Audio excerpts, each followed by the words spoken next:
আসসালামু আলাইকুম রহমতুল্লাহ। ইমারাত ভিসার সম্পর্কে আমাদের আরিফুল হক চৌধুরী উনি কি বক্তব্য রেখেছেন আজকের ভিডিও দেখলে আপনারা বুঝতে পারবেন। উনি ইমারাতের ভিসার আপডেট সম্পর্কে কি বক্তব্য রেখেছেন এটাও দেখতে পারবেন। আমি এখন ওনার ভিডিওটা স্ক্রিনে দেখিয়ে দেব, তো চলুন ওনার ভিডিওটা দেখে আসি।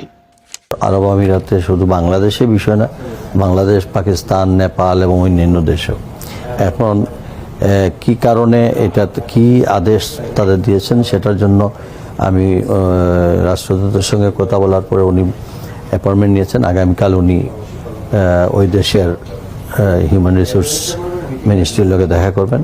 আর আমরাও এদিকে আমি মনে করছি আমাদের পররাষ্ট্রমন্ত্রী মহোদয় দেশে আসলে কূটনৈতিক চ্যানেলেও আমরা এটা দেখব। প্রবাসীদের ভিসা কার্যকর আছে কিনা আইসিপি বা জিডিআরএফএ সিস্টেমে গিয়ে নিজের ভিসার বর্তমান অবস্থা যাচাই করার সুযোগ রয়েছে বলে জানান সংশ্লিষ্টরা। কিভাবে এই জটিলতাটার সমাধান করা যায়।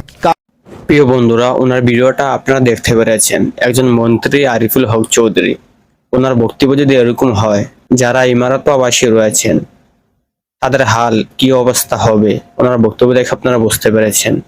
উনি একদম সাদা ভাবে বলে দিয়েছে ব্যবস্থা করা হবে হ্যান ত্যান, অথচ আজকে 5 বছর ধরে ইমারাতের বিশাল সমস্যা।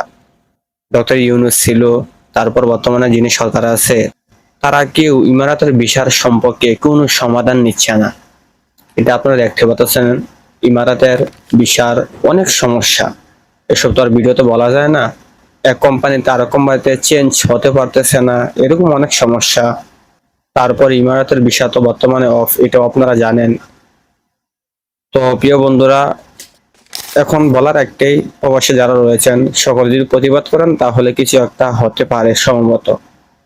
এই বলে আমার ভিডিও শেষ করতেছি। চ্যানেল নতুন থাকলে চ্যানেলটি সাবস্ক্রাইব করে পাশে থাকুন। দেখা হচ্ছে অন্য ভিডিওতে। আল্লাহ হাফেজ।